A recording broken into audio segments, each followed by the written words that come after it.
mbokk yi jërë ngeen jëf dañuy door sunu chronique xalaatu bun xataab di ko defee saa su ne ci seen site la teranga point info ak ci YouTube la teranga TV di leen gërëm bu baax tey jii ñuy dellu siwaat ci géej politique gu Sénégal ak yenn kàddu yi ciy jib te mu doon ay kàddu yoo xam ne xër ak ëppal rek moo ko lal waaye du ay kàddu yoo xam ne xel moo koy gunge ndax danoo seetlu ci fan yu ñu génn coowal parrainage bi doon coow lu rëy coow loo xam ne ba tey jii ñi ngi ci dinañ ko woteeg duñu ko wote coow loolu am ñoo xam ne demewuñ ci xel waaye xol lañ ci demee te ku leen topp réew mi tàkk ndax la ñuy wax dafa mel ne xamuñu ko wala boog dañuy wax rek pour lu neex buur wala dañuy wax loo xam ne ñoom ci seen bakkan lañ koy waxee te waxee sa bakkan baaxul ndax bakkan noonu la waaye bu dee ni danoo mer waaye ñu ànd ak xel te ànd ak sago ba tax yenn waxin yi ci politique dalay dab ñu njëkkee ko ku ci mel ne Mame Mbaye Niang doon ministre bi ñu dénk wàllu tourisme li muy def ay gaaf ci politique bari na buñ ko doon lim du jeex pourtant ministre de la république la bu doon ni sax dafa jiite ndawi APR wala mu nekk ab député mais ministre daa am looy représenté bu doon ni ministre dañuy xaar xereñam dañ naan secteur bi ñu ko dénkee benn xereñ la ca wane maanaam mbiru tourisme mais duñ ko jugé ci li mu def ci tourisme ak lu mu fa deful waaye ñu ngi koy ñaax ngir mu gën a góorgóorlu liggéey ndax secteur la bu ñu soxla ngir mu ñoŋal suñu réew secteur la bu ñu soxla ngir mu gën a doon taaru Sénégal waaye tamit jaay lii di image yu Sénégal jaay destination Sénégal da ciy liggéey mi ngi ciy dox di ci wax waaye ci image am la war a njëkkee moom Mame Mbaye Niang dafa war a def de telle sorte que image am baax communication baax ba waxuma la sax li muy wane mais bu waxee ba pare sax ñëpp am envie ñëw Sénégal waaye am na interview yu mu def biti réew def ci ay gaaf tey jii gaaf googu ba léegi ñu ngi koy wéer bi ci mujj mooy mbiri parrainage bi mu wax ni opposition bi bu leen neexee nanu mars waaye ñun fi leen ni fekk ndax bu ñëwee dinañ xam ne li ñuy jaay ëppale wuñ ko waxu violence goo xam ne waxu fitna goo xam ne ci moom mu yor nguur fitna arrangé wu ko parce que moom moo yor baatu wurus wi moom moo yor teranga ji bu dee xeex opposition ba ñàkk ko lan lay wax Macky Sall moom il se comporte comme un opposant na ma baal jigga baat bi Abdou Latif Coulibaly waxool l'alternance piégée ay opposants yi nekk ci pouvoir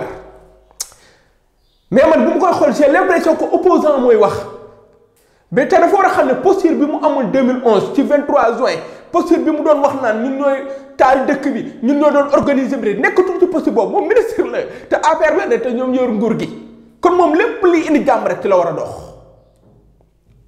parce que fitna arrangé ko boo yoree nguur fitna arrangé wu la parce que benn sa noonu day yokku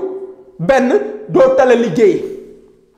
waaye jëm bu fitna amee destination Sénégal bi muy wootee Sénégal tas waaye kenn du ñëw ci Sénégal kon Mame Mbaye nànk léegi yaa ngi ci nguur gi nekkatoo opposition mu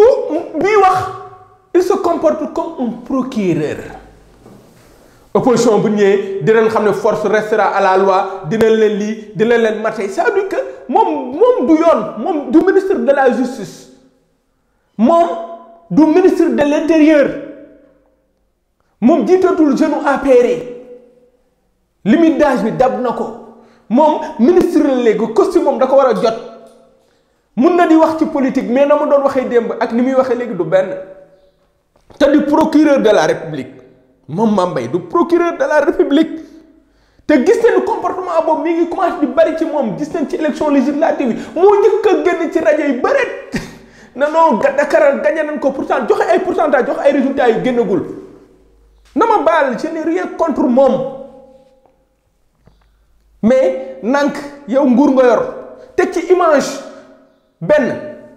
image wu waajur mu góor imam la joxe comportement bu baax ci Sénégal kenn dëggatu ko mais ñëpp naw nañ ko moom image boobu na ko garder bu bëggee dimbali Macky Sall parce que booy jëfandikoo arrogance di wax da ngay dem ba soof nit ñi utal say bopp noonu yoo xam ne doo xam foo leen jëmee te j'ai l'impression que il se fait des ennemis toujours parce que nit la woon ko calme ko dal boo gisee timide ni depuis quelque temps xamuñu lan moo xew lan lay ragal bu dee ñàkk nguur plus tard dina ko ñàkk bu dul 2019 di 2024 wala yàlla moo xam kon am gore ñàkk gore ak waxin wi parce que fi léegi internet moo fi ne loo fi wax dañ koy tëggaat loo fi wax dañ koy defaat te am na loo xam ne tey ji boo ci woowee opposition bi ñu woy la si sénégalais yi ñooy perte mais yéen ñi ci nguur gi seen der mooy yàqu parce que bu ñu demee manifester benn nit dee wala ay nit gaañu image Sénégal mooy yàqu kañ lañ koy jiiñ nguur gi kon loolu yow du soo wàcc waay am nga droit woo seen militant ngeen dem assemblée ngeen tàccu jàpp ci parrainage bi parce que yéen da ngeen jàpp ni lu gën la lu rafet la kon défendre leen seen parrainage te bañ a woote fitna même bu leen opposition wooye ci fitna ngeen bañ ko cee wuyu parce que yow doo ministre force armée doo ministre de l'intérieur doo ministre de la justice dénk ñu la kaaraange yow opposition bi yéen a yem ci réew mi kon doo procureur yoroo yoon aussi kon ñuy bàyyi xel ci yenn kàddu yi ñuy yëkkati yeneen tamit jëme ci nitu APR nan ma baal Cheikh Omar Anne Abdoulaye Daouda Diallo dem ci ab ay jàng xeex fa violence boobu ba kañ bu président di wax naan làmb ji dinaa leen galgal non nekkuñu ci champ de bataille di tóorante ay kurpañ non ñoom ñoo jiite nguur gi ñoom war ñu woo kenn ci xeex livre Abdou Latif Coulibaly ba ma bindoon ci Ablaye Wade tey jii livre boobu nekk na actualité war ñu comporter wu comme ay opposants au pouvoir dañuy xeex dañuy dóorante dina leen wan ñu am doole ji loolu day tax nit ñi gën leen a bañ loolu moo taxoon ñu bari bañ nguuru Ablaye Wade loolu moo taxoon nguuru PS bi fi jógee ñu bari bañ ko parce que danoo jàppoon ni danoo xeex Moustapha Niasse xeex Djibo Ka Ousmane Tanor Dieng day jaay doole sénégalais yi mer ne nañ ko duma nan ma baal ci kàddu gi tey ji nguuru Ablaye Wade ñoom Farba Senghor seen comportement ak ñeneen man doon naa fi dégg ci jamono Ablaye Wade 2012 ñoo ko res Ablaye Wade dina la jox 1 million de lii benn sëriñ nekkoon fi ànd ak ay taal bi yoon ay mbolde di napp sénégalais ci télé sénégalais yi mer sanctionné Ablaye Wade wan ko ni non moom moo ñu yaa ñu jiite mais moom moo ñu waa affaire nanu maytul loolu defaraat seen communication bu ndee jàllale parrainage nan ko jàllale ak seen majorité mais ñu bañ a indi fitna arrangé wu leen ñoom bu réew mi tàkkee ñoo ciy gën a am coono au début yaaraamaat kenn déggu leen woon kenn gisu leen woon mais mbir mi ngi gën di dem seeni noon di gën di yokk nguuru Macky Sall danoo bari noonu benn sëriñ waxoon na ko fi ku baax nga mais bari woo soppe langub noonu du tudd ku mer dem ca bu ñu xeeb opposition bu ñu xeeb réew mi sénégalais yi jàngiwuñu sénégalais yi lekkuñu sénégalais yi ñu ngi accidenté ci kaw tali yi dëkk bi jafe na nanu fexe na leen koy régler nit ki boo mënul régler problème am sax nga respecté ko maytu arrogance bi baaxul nguur day jeex gis naa ñi nekkoon ci nguur Ablaye Wade di dugg car rapide tey amatul njëgu taxi bu la rombee day nëbbatu pourtant arrogance lañ doon wane kon nguur Ablaye Wade dafa war a servir leçon nguuru Macky Sall ak ñi ci ne di wax ñi ci ne di jëf li ñuy jëf am na sénégalais yu mu neexul bu gars yi Macky Sall yi jëlee seen wàllu ba pare ñi fare ci opposition bi ñoom tamit jar nañu waxal dama koy njëkkee ci Idrissa Seck c'est bien opposant la taxaw na ku ay communication la mais depuis quelque temps daf mel ni ñu koy yóbbaale joxuma leen leçon communication mais seen njumte yi ñuy def ci laay sukkandiku du ma wuy ji Macky Sall du ma ko wuy ci waxtaan doon non loolu du posture opposition nan dem waxtaani parce que nguur gi ma gis nekk ci parrainage day lambaatu de 1% lañ waxoon comme li professeur Issa Sall wax xamu wax na parrainage mais xamuñu nan lañ koy defee ñu jékki-jékki na 50% jékki-jékki naan 0,25%. kon xamuñu fu ñu jëm xamuñu fi taxaw parce que parrainage lu compliqué la mais bu laajee waxtaan moo gën fitna gi na opposition bi dem 24 heures moo def mais aussi sagal société civile bi parce que ñi ngi def ay jéego ñi ngi daan nalaw bu yàgg-yàgg waxuma waa M23 de parce que mënoon société civile du koy far M23 ñoom Ousmane Ndiaye Macky Sall fara parce que boo xoolee seen jëfin ak seen doxalin taxul ñu wax M23 mais au société civile ñoom Alioune Tine bi ci wax président recevoir leen jamono ji leen président recevoir ba way bi daal ñu yaakaar ni ndaje mun na am waxtaan nañ ak kilifa diine yi Mame Mbaye Niang génn di woote xare mais kii ban problème la am Idrissa Seck na wuy jiwuma non du noonu politique de la chaise vide ànduma ci demal toog ngeen waxtaan ngeen teg ngeen défendre même bu leen déggoowul mais mun na am foofu waxtaan ici mun na fa am mais dëgëral bu bari bi aussi tamit baaxul parce que duñ jëme fenn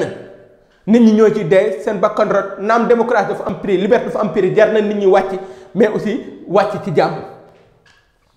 jamono jooju ñiy wax jëme ci wàllu boobu Idrissa Seck njëkk fee génn ne Karim Wade woo na ma bëgg na ma jubaleeg baayam non même bu la Karim wooyu Idi pour dire la vérité même bu la Karim woowee ngir yàlla nga denc ko parce que Sénégal fii nag boo fi xuloog nit bu ko jubóog ñoom bu ko communiquer ñëpp yëg ko am na ñoo xam seen leen yor di dagg rek Karim woo na lii doxal loolu ba mu sotti mais fa mu ko waxee du foofu fa mu ko waxee du noonu kon ñu xoolaat communication bi ci côté opposition bi ñu gën a dal gën a ibbeeku mais aussi défendre seen opinion bañ a topp ci li leen nguur gi di woo mais xare bi dafa arrangé opposition bi parce que borom gémmi gu nag di wax jàmm kon nguur gi ñoo war a dal mais ki ma gën a bett ci opposition mooy Ousmane Sonko dafa maa bett parce que nit la ku sénégalais bëgg nit la ku sénégalais yëpp yërëm ndax bi ñu ko dàqee ci fonction publique sénégalais dañ ko yërëm ay nit tabaski dem di joxe nii ay nit dem yëkkati ay moyens di ko jox ñii di ko ñaanal am sax naan sukk di ko ñaanal mais bu dee ni loi parrainage bi dafa ñëw ñu war a woote dem daje assemblée nationale mu wax ca Ndar baat boo xam ne mënoon na ko bañ a wax am na loo xam day nekk sa xel mais bu ko wax mooy sénégalais yi nañ génn xeexal ko seen bopp loi bi waaye man duma xeexal kenn man duma xaru kenn duma rey sam bopp te sénégalais rayante ba fay la député sénégalais rayante ba bi la Macky Sall dàqee fonction publique amul ku ci ànd am na ñu nekk ci nguur gi sax ànduñu ci ndax rafetul jekkul nga jàng li nga jàng ba war a jariñ réew mi ñu la koy xañ pour des raisons politiques kenn àndu ci moo tax sénégalais mer la yàlla jàppale la ñu def la député nga nekk assemblée nationale loo wax ñu tàcc ba ñëpp ñu bari am ci yow yaakaar ni ëllëgu réew mi ku mel ne Ousmane Sonko ko mun na ko yor ndax sa taxawaay sa xam-xam ak sa fit ndax wax nga ko ci 2STV bi ci kanam Pape Alé maanaam man lépp loo xam ne maa ngi koy gis mu nar a taal Sénégal di ko yàqal dama koy wax ak lu mu ci mën a fekk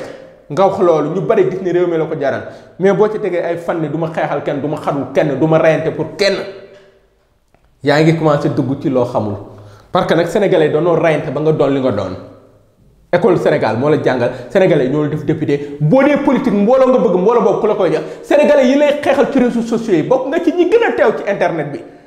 ay sénégalais ñoo fa nekk di la marquer ay points di rey seen bopp am ñoo xam ne amuñu dara ci yow dama mës a dugg oto dajeeg benn femme bi xam lu ma wax femme bi ci oto yi la dugg di campagne Ousmane Sonko ku mu dendal wax la ni dama bëgg nga jàppale Sonko nii ma dajeeg jékki-jékki xamul ni man ci presse laay liggéey man ko yow looy son Sonko ni